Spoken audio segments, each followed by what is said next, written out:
Bom dia, tudo bem? Hoje eu queria falar com os queridos amigos aqui da internet sobre uma palavrinha muito pequenininha, talvez a menor palavra da Bíblia, mas é uma palavra que é uma gigante na vida cristã, e sem ela não é possível fazer absolutamente nada, nem mesmo adquirir a salvação, nem mesmo se relacionar com Deus. Eu estou falando de uma palavra que é extremamente muito conhecida, que anda de boca em boca, mas que é muito mal entendida, a despeito de ser extremamente popular. Eu estou falando da fé.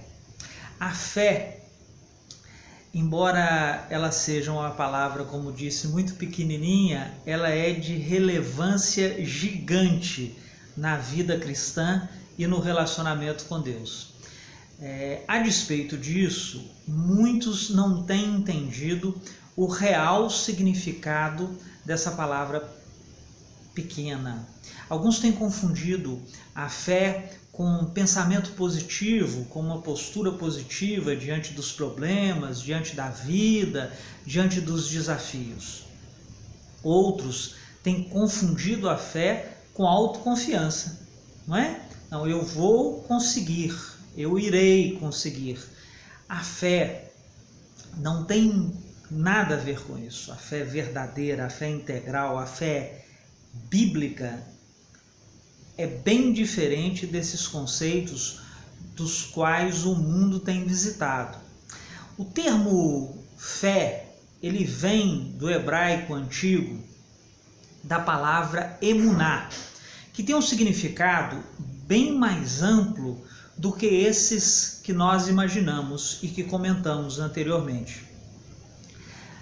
A língua hebraica é uma língua muito interessante. Ela é uma língua que materializa efetivamente todos os seus conceitos, todos os seus termos. Ela não é uma língua que trabalha no abstrato.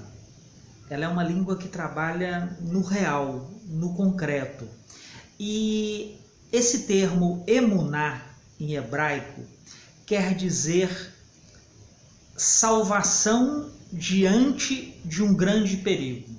Salvação diante de uma grande dificuldade, da iminência da minha destruição, da iminência do meu fim, da minha sucumbência. Esse é o significado correto do termo fé, do ponto de vista bíblico. E eu queria, a partir de agora, discorrer sobre 3 dimensões que a fé tem que passar para que ela se consolide efetivamente como uma fé robusta e verdadeira. A primeira dimensão é a dimensão da fé salvadora, que é a dimensão disposta pelo apóstolo Paulo, né? Paulo fala muito da fé salvadora. Ele nos diz que a fé primeiro vem de Deus, é dom de Deus, e sem a fé é impossível acessar a salvação. Esse é o primeiro estágio da fé nos nossos corações. Nós entendermos ou recebermos de Deus o dom gratuito da fé e, como consequência, acessarmos a salvação e entendermos efetivamente que ela não vem de nós e termos a humildade de compreender isso. O segundo estágio, que também é muito importante na consolidação de uma fé robusta e verdadeira, é a fé doutrinária. O que é a fé doutrinária? A fé doutrinária é a fé no conjunto de verdades bíblicas, no conjunto da mensagem de Deus. É conhecer, transitar e acreditar na palavra de Deus. E esse é um exercício de médio prazo. Enquanto adquirir a fé salvadora é um exercício de curtíssimo prazo, adquirir a fé doutrinária é um exercício de médio prazo, porque depende de estudo, depende de compreensão, depende de relacionamento com Deus. E o terceiro e último estágio, e a consolidação da fé verdadeira, é a fé viva. É a materialidade da fé na minha vida. É a presença dela na minha vida. São os frutos do Espírito. Nas Escrituras do Novo Testamento, existe uma galeria muito famosa. Ela está registrada lá em Hebreus. É a Galeria dos Heróis da Fé. Lá existem vários personagens que pela fé venceram as suas lutas. E eles estão descritos lá, não só em gênero, em pessoa, mas também alguns na sua própria luta. É citado lá a vitória que cada um alcançou. Existe um ponto em comum em todos esses heróis da fé. O ponto em comum é que todos estiveram na eminência de um perigo. Todos estiveram na eminência de serem destruídos. Todos estiveram na eminência de sofrerem grandes perdas e optaram, ao invés de seguir as circunstâncias que o mundo oferecia, optaram por aguardar a ação de Deus confiante para a solução daqueles problemas. Então a fé viva é a materialidade da obra na minha vida. É impossível viver a fé verdadeira sem passar por esses 3 estágios. É vital entender cada um deles, compreender cada um deles e, acima de tudo, viver cada um deles, para que a gente de fato possa adquirir a fé verdadeira. Existem 3 tipos de fé hoje no mundo. Existe a fé que é morta. É a fé citada por Tiago, ali na sua carta, talvez um dos livros mais importantes da Bíblia, a carta de Tiago. A fé morta é aquela fé que é mero assentimento intelectual. Eu creio em Deus, eu creio que a Bíblia é a sua palavra, eu creio que Jesus Cristo veio para a minha salvação, eu creio que ele foi crucificado e morto para a remissão dos meus pecados, eu creio que ele virá, eu creio que a igreja é a representante do Cristo na terra, eu creio que no momento certo Jesus virá buscar os seus, eu creio em absolutamente tudo. Mas isso é mero assentimento intelectual. Isso não se materializa na minha vida, isso não transforma a minha vida, isso não modifica a minha vida, isso não me dá elementos para que eu materialize obras na minha vida. Essa é a fé morta. Talvez seja uma fé hoje predominante no meio cristão. A segunda fé, não se assustem com o que eu vou dizer, é a fé dos demônios. Afinal, os demônios creem. Por incrível que pareça, os demônios estão até um passinho à frente de muitos crentes.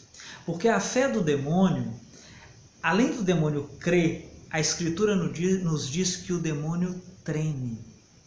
Então a fé do demônio, além de ser assentimento intelectual, como a fé morta, é também uma fé que mexe no emocional do demônio. Porque o demônio, ele treme diante da presença de Deus. Ele teme e treme. Ele reconhece o Senhor Jesus como aquele que virá voltar para julgá-los. Ele reconhece o Senhor Jesus como o príncipe da paz, o Filho de Deus. Portanto, a fé dos demônios é mais crente do que a fé de muito crente. A terceira fé, e a fé vigorosa, é a fé verdadeira. A fé verdadeira é aquela, como eu disse anteriormente, que visitou os heróis da fé e que materializa as obras na minha vida. A obra do perdão, a obra da obediência, a obra da piedade. Essas obras materializadas no meu cotidiano é que atestam que a minha fé é verdadeira e que, acima de tudo, atestam que a minha salvação é genuína e que verdadeiramente provém de Deus. Muitos têm tratado a fé como capítulo irrelevante da caminhada cristã ou têm negligenciado a importância dessas obras no cotidiano. Muitos não têm compreendido. Lutero chamou a carta de Tiago de carta de palha. O próprio pai da Reforma, naquele momento específico, embora tenha entendido profundamente a mensagem de Paulo, quando Paulo diz que a salvação é graça genuína de Deus, Lutero não teve a capacidade naquele momento de compreender a importância das obras relatadas por Tiago, e por isso chamou a carta de Tiago de carta de palha, de carta sem sentido, porque Tiago diz que a fé sem obras é morta. Paulo e Tiago falam de coisas completamente diferentes. Enquanto Paulo fala da acessibilidade à salvação, Tiago fala dos frutos da salvação, da presença da salvação nas nossas vidas. Portanto, Tiago está um passo à frente no quesito fé. É isso que ele quis dizer. É muito importante que nós entendamos essa diferença. Muitas pessoas hoje, diante da teologia da graça, têm entendido de forma errada que Jesus veio, nos salvou e que nós não precisamos fazer absolutamente nada. Esse é um grande equívoco.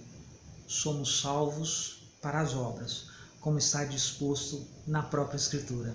Que Jesus possa abençoá-los, que vocês possam ter um dia de paz, um dia de tranquilidade e que possam, acima de tudo, se envolver nas boas obras, a fim de materializar a fé verdadeira nos seus corações. Que Jesus abençoe a todos ricamente neste dia.